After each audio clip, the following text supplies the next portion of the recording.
यदि आप इस साल 26 में आप एडमिशन लेने का प्लान कर रहे हैं, तो वैसे में जब आप एडमिशन फॉर्म अप्लाई करते हैं या फिर जब आप एडमिशन लीजिएगा, तो आपको बहुत सारा ऐसा चीज़ है जो समझ में नहीं आएगा कि आखिर ग्रेजुएशन में कौन-कौन सा पेपर होता है, मतलब कौन-कौन सा पेपर पढ़ना होता है।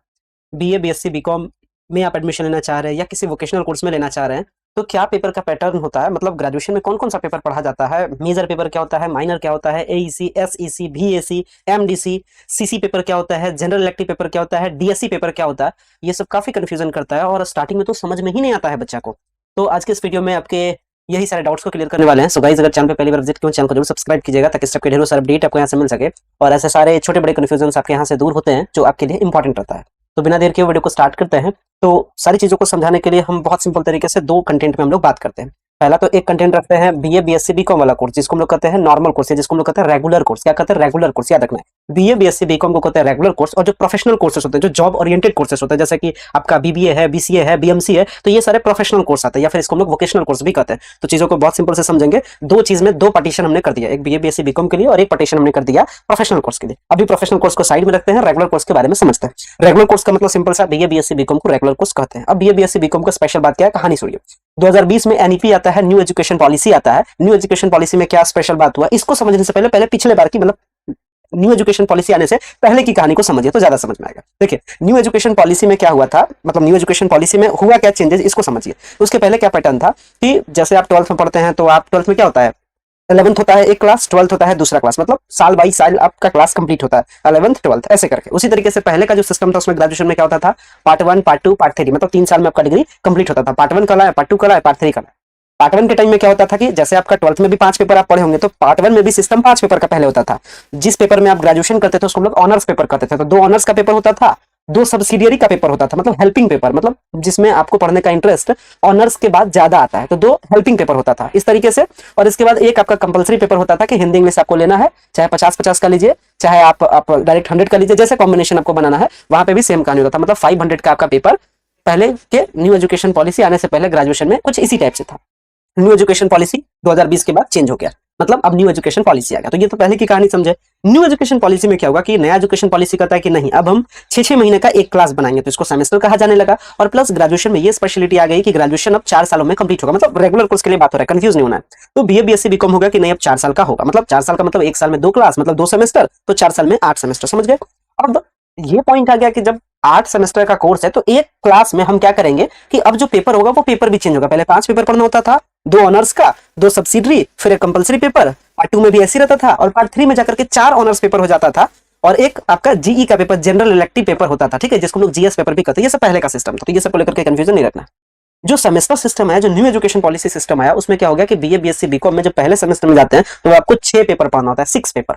पहला पेपर हो गया एमजेसी, जिसको हम लोग कहते हैं कोर कोर्स भी कहते हैं। इसी पेपर का नाम क्या है, CC paper, core course, main paper, career paper. यही आपका करियर है, इसी से आपका डिसाइड होगा करियर के बारे में। तो ये काफी इंपॉर्टेंट होता है, और ये पेपर आपका ही डिसाइड करता है कि आपका इस सब्जेक्ट में करियर बन रहा है। तो एक तो मेन पेपर हो गया जिसको लोग एमजेसी कहते हैं, या फिर इसको कोर कोर्स कहते हैं, या फिर इसको ऑनर्स पेपर कहते हैं, या इसको करियर पेपर कहिए, मतलब इससे आपका पूरा करियर है। तो सीसी पेपर यानी मेजर पेपर आपको सोच समझ के लेना होता है। इसके बाद दूसरा पेपर आता है जिसको हम लोग एमआईसी कहते हैं। एमआईसी का मतलब हो गया हेल्पिंग पेपर, मतलब जिसमें आपको कोर कोर्स के बाद ज्यादा पढ़ने में मन लगता है, तो ये एमआईसी पेपर होता है। एमआईसी पेपर समझ गए, जिसको हम लोग माइनर पेपर भी कहते हैं, या फिर इसको लोग जनरली आज के टाइम में जीई पेपर भी, जनरल इलेक्टिव पेपर भी ऐसे करके कहते हैं, ठीक है। मतलब इसमें आपको चुनने की आजादी होती है कि आप कोई भी आप इलेक्टिव पेपर रख सकते हैं, मतलब माइनर पेपर रख सकते हैं। अब एक नया पेपर आता है जिसको हम लोग कहते हैं एमडीसी पेपर। पेपर का पैटर्न समझिएगा, या थोड़ा सा हम बेहतर समझाने के लिए आपको अभी डिस्प्ले पे लेके भी चलेंगे, लेकिन पहले बेसिक बात को समझ लीजिए। अब देखिए कहानी को समझिएगा। मान लेते हैं कि आपने एडमिशन लिया, हिंदी आपका कोर कोर्स है, मतलब मेजर पेपर है, तो हिंदी किस पेपर में आता है, आर्ट्स में आता है। आर्ट्स में भी हिंदी किस में आता है, ह्यूमैनिटीज के सेक्शन में आता है। हर पेपर कोई ना कोई सब्जेक्ट के सेक्शन में आता है। जैसे अगर आप फिजिक्स लीजिएगा तो वो साइंस का सेक्शन है, उसमें भी वो मैथ वाला सेक्शन है ना। उसी तरीके से अगर आप बॉटनी लीजिएगा तो वो साइंस में आता है, लेकिन वो बायोलॉजी वाला सेक्शन है। तो मेजर पेपर आपका जिस सेक्शन का होता है उसी सेक्शन का माइनर पेपर लेना पड़ता है, ये आपकी मजबूरी होती है। ये न्यू एजुकेशन पॉलिसी का एक नियम है। तो कहने का मतलब हो गया कि मान लेते हैं किसी ने मेजर पेपर लिया है हिस्ट्री, तो वो माइनर पेपर क्या लेगा, कोई ना कोई सोशल साइंस का ही पेपर लेगा, जैसे ज्योग्राफी लेगा, इकोनॉमिक्स लेगा, या आपका साइकोलॉजी लेगा, या फिर सोशल, या फिर आपका सोशियोलॉजी लेगा। मतलब जब भी लेगा तो कोई आपका सोशल साइंस का ही पेपर लेगा। उसी तरीके से अगर किसी ने मेजर पेपर लिया कि नहीं हम मेजर पेपर फिजिक्स को रखेंगे, तो माइनर पेपर या तो केमिस्ट्री रखेगा, या तो मैथ रखेगा, या तो स्टैटिस्टिक्स रखेगा, या फिर जियोलॉजी रखेगा, मतलब कोई ना कोई मैथ वाला ग्रुप का ही साइंस पेपर रखेगा। लेकिन एमडीसी पेपर यही एक सुविधा देता है। एमडीसी पेपर कहता है कि नहीं, देखो अगर तुमको चेंज करना है तो तुम चेंज भी कर सकते हो, मतलब तुम साइंस अगर तुम मेजर से लिए हो तो माइनर भी तुम्हारा साइंस है मजबूरी, लेकिन एमडीसी पेपर तुम कुछ भी रख सकते हो, ठीक है। तो एमडीसी पेपर मतलब होता है कि डिफरेंट पेपर, आप कुछ भी डिफरेंट रख सकते हैं। तो एमजेसी, एमआईसी, एमडीसी समझ गए। मतलब इसको और अच्छे से समझाने के लिए हम ऐसे कर सकते हैं कि मान लेते हैं आपका मेजर पेपर फिजिक्स था, कहिए हाँ। माइनर पेपर मान लेते हैं मैथ लिए, तो मेजर माइनर हो गया, मतलब ये साइंस वाला पेपर हो गया। एमडीसी में आप हिस्ट्री भी रख सकते हैं, पॉलिटी भी रख सकते हैं, कुछ भी रख सकते हैं, क्योंकि आप इसमें फैकल्टी अपना चेंज करते हैं। तो ये तो हो गया एमडीसी पेपर। अब आते हैं एईसी पेपर।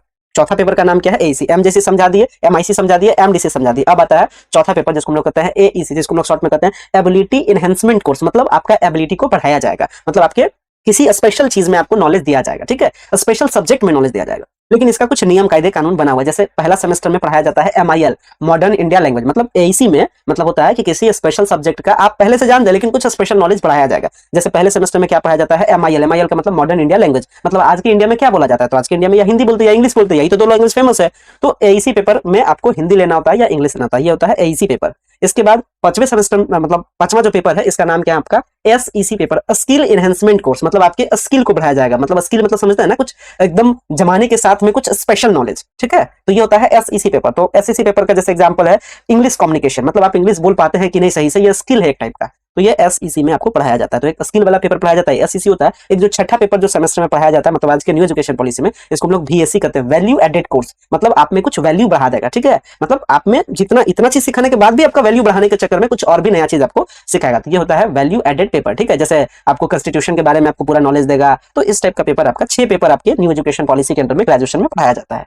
हालांकि थोड़ा सा हम लोग बोर्ड पे भी चलेंगे, चीजों को समझेंगे भी आगे और समझते हैं। अब बात करते हैं थोड़ा सा प्रोफेशनल कोर्स। प्रोफेशनल कोर्स करने का मतलब बीबीए कर रहे हैं, बीसीए कर रहे हैं, ऐसे कोर्सेस में। तो ऐसे कोर्सेस में क्या होता है? ऐसे कोर्सेस में होता है CC paper, core course paper यानी मेन पेपर हो गया, डीएससी पेपर यानी आपका सपोर्टिंग पेपर, और जीई पेपर मतलब सपोर्टिंग पेपर और कंपलसरी पेपर। तो इसमें 3 वैरायटी का पेपर होता है। इसमें किसमें? प्रोफेशनल कोर्स में आपका CC paper, DSC paper, GE paper. CC paper का मतलब होता है कोर कोर्स मतलब मेन पेपर, और डीएससी पेपर, जीई पेपर ये सब क्या है? हेल्पिंग पेपर होता है। तो ये पैटर्न होता है प्रोफेशनल कोर्स का, लेकिन कॉम्प्लिकेटेड ज्यादा होता है आपका बीए बीएससी बीकॉम वाला पेपर जो 6 पेपर है। तो क्या किसका मतलब होता है मैंने आपको समझाया। अब थोड़ा सा चीजों को और अच्छे से करने के लिए मैं थोड़ा सा बोर्ड पे लेके चलता हूँ, इसको बहुत ही सिंपल में समझते हैं। तो देखिएगा, अभी आपको इतना लंबा चौड़ा बात यही सब आपको समझाया था कि न्यू एजुकेशन पॉलिसी क्या कहता है, पहले का सिस्टम क्या था, वगैरह वगैरह, ठीक है। अब थोड़ा सा जो सब्जेक्ट है इसको और भी सिंपल, यही चीज मैंने आपको समझाया कि मेजर सब्जेक्ट क्या होता है, एमजेसी क्या होता है, तो जिसमें आप करियर बनाते हैं। जो आपका मेन पेपर है इसको एमजेसी कहते हैं। माइनर पेपर का मतलब क्या होता है? जो हेल्पिंग पेपर होता है। लेकिन ध्यान रखना है कि उसी फैकल्टी का होना चाहिए। जैसे अभी मैंने आपको समझाया कि अगर आपका मैथ आपका एमजेसी है तो एमआईसी आपको फिजिक्स लेना पड़ेगा या केमिस्ट्री लेना पड़ेगा, मतलब उसी ग्रुप का कोई पेपर लेना पड़ेगा। साइंस है तो साइंस का लेना। एमडीसी कहता है कि आप कुछ भी ले सकते हैं, ठीक है। मतलब आप अपना फैकल्टी आपको चेंज करना है, इसमें ये ध्यान रखना। जैसे अगर आप मान लेते हैं कि आप बीए के बच्चे हैं तो आपका मन करे तो आप कंप्यूटर साइंस भी पढ़ सकते हैं या कॉमर्स भी पढ़ सकते हैं। तो क्या फैकल्टी चेंज हो गया, आर्ट्स वाले बच्चे हैं कॉमर्स भी पढ़ रहे हैं। तो एनईपी बेसिकली यही बना था कि बच्चा ज्यादा से ज्यादा पेपर का नॉलेज ले। उससे क्या होगा कि बच्चा को आगे चल करके फ्यूचर में मन किया तो आर्ट्स पसंद है, मतलब जॉब अपॉर्चुनिटी मन किया तो आर्ट्स वाले फील्ड में भी जॉब ले सकते हैं, साइंस वाले में भी ले सकते हैं, कॉमर्स वाले में भी ले सकते हैं। तो बच्चा ज्यादा पेपर पढ़ के रखेगा तब तो किसी भी फील्ड में जा सकता है, क्योंकि आज का जमाना कंपटीशन का है, कंपटीशन बहुत ज्यादा होता है। तो बच्चा के पास नॉलेज ज्यादा रहेगा तब तो बच्चा क्या कर सकता है कि ज्यादा सेक्टर में वो जा सकता है। इसलिए न्यू एजुकेशन पॉलिसी आया है, ठीक है। तो काफी अच्छा पॉलिसी है। एसईसी के बारे में आपको बता ही दिया, कोई स्पेशल नॉलेज, कोई स्किल सिखाया जाता है, जैसे कम्युनिकेशन स्किल है, कंप्यूटर स्किल है, डेटा एनालिसिस है। वैल्यू एडेड कोर्स का मतलब होता है कि आप में एक चीज को और ऐड करना, आपके कुछ आप में एक डेवलपमेंट वाला काम करना है, मतलब कुछ ऐसा पेपर पढ़ाना जिससे आपका डेवलपमेंट हो जाए। तो ये हो गया बीएससी पेपर। और ये सारा जो पेपर था इसको आपने समझा, ठीक है। तो 6 पेपर आपका होता है MJC, MIC, MDC, AEC, VSC, SEC. 6 paper होता है आपका बीए बीएससी बीकॉम में। और आपका जो प्रोफेशनल कोर्सेस होता है उसमें जनरली 5 पेपर चलता है, जिसमें आपका सीसी पेपर और जी पेपर ऐसे करके चलता है, ठीक है। तो उम्मीद करते हैं इन्फॉर्मेशन आपके लिए इंपॉर्टेंट रहा होगा और चीजें आपको समझ में आई भी होगी। और अगर बावजूद इसके आपका कोई डाउट रह जाए कि भाई कौन सा पेपर है जो मुझे समझ में नहीं आया, तो आप इसके रिगार्डिंग में कमेंट सेक्शन में कमेंट कर सकते हैं। मैं आपको फिर से समझाने का ट्राई करूंगा। बाकी वीडियो पसंद है, वीडियो को लाइक कीजिएगा, चैनल पे पहली बार विजिट किया चैनल को सब्सक्राइब कीजिएगा। और इस बार जिनको भी एडमिशन लेना रहे और ये पेपर का जो कंफ्यूजन रहे तो आप उनको जरूर शेयर कीजिएगा, ताकि उनको भी ये वाला डाउट क्या हो सके खत्म हो सके। मिलेंगे नेक्स्ट वीडियो में नई इन्फॉर्मेशन के साथ। So much.